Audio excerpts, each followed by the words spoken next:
Hello po mga kananay, Nanay Yolanda po. Papakita ko po sa inyo kung ano pang aking pinagkakakitaan.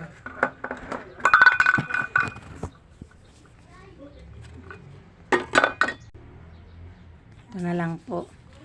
Ito po ang aking mga kalakal. Yan po. Konti pa lang po siya kasi hindi po ako nakakuha. Ito mga karton ko.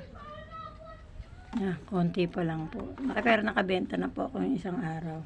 Bigay-bigay lang po ng mga kapitbahay. Dati po kasi akong lumalabas gabi-gabi para manguha ng kalakal. Kaso po nagkaroon ako ng sakit sa baga. Kaya nagpahinga po ako ng 6 na buwan. Kaya ngayon po ito nakasurvive. Kaya namimiss ko rin po ang paghawak po ng kariton. Kaso ang kariton ko po sira. Wala pong bumagsak na po ang aking gulong. Kaya problema ko po, paano akong gagamit ng kariton. Kaya mangyayari niyan, puro sakong dadalhin ko para makakuha po ng mga kalakal.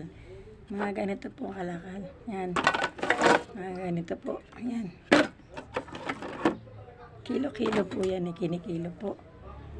Ay, mga karton. Yan. Kunti pa lang po mga karton ko. Yan, piso po.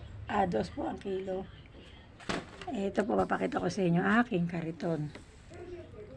Ayan po. Sirang-sira na po siya. Halos na uulanan na po.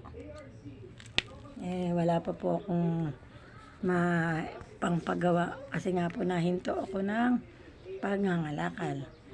Kaya, eto, mag-uumpisa na po uli ako sa pangangalakal. Sana po marami ako makuha ngayong araw para meron pong pampagawa ng aking karton. Sana po nagustuhan nyo ang aking video. Like and share na lang po para update po kayo sa aking mga video. Baguhan lang po. Sana po magustuhan nyo. Salamat po.